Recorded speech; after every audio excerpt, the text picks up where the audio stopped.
Iran retaliates to US attacks with strikes on Gulf states. The US rejects more than a dozen visas for Iran's World Cup staff, and Lebanon's Prime Minister warns against Iranian interference. Here's what you need to know about the past 24 hours. CENTCOM says US forces have shot down Iranian ballistic missiles and attack drones heading towards the Strait of Hormuz. The US says it also struck Iranian radar sites on Qashm Island and Goruk. Iran's IRGC says it struck what it calls enemy bases in retaliation.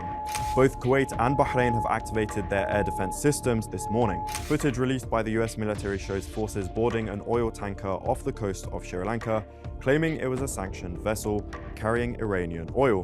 The US's blockade of Iranian ports, now in its 54th day, is estimated to have cost Iran more than $6.5 billion in revenue. Meanwhile, US President Donald Trump claims Iran only has 20 to 21% of its missile stockpile left. The IAEA's Rafael Grossi says Iran is limiting the agency's access to its bombed-out nuclear facilities.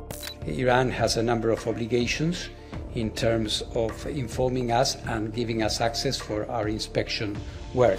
To diplomacy now, and still no US-Iran Memorandum of Understanding has been reached.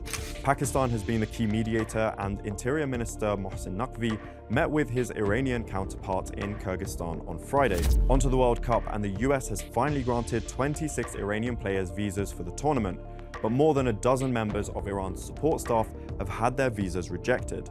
This has never happened in the history of the World Cup. Reports suggest Mehdi Taj, the president of the Iranian Football Federation, is one of the officials who has been denied a visa. Iran was one of the first teams to qualify for the tournament, but is the last to be given travel approval.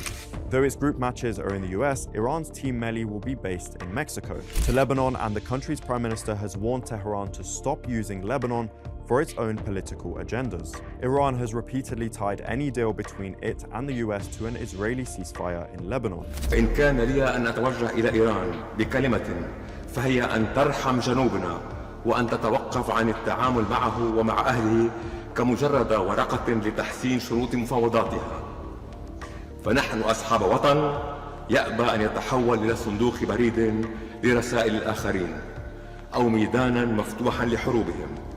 لبنان ليس ورقة على طاولة أحد. Despite this week's US brokered ceasefire with Lebanon, Israel's Defense Minister Israel Katz says his forces will not withdraw or halt operations. That's it from us today. Stay with us on Al Jazeera for your latest updates in the war on Iran.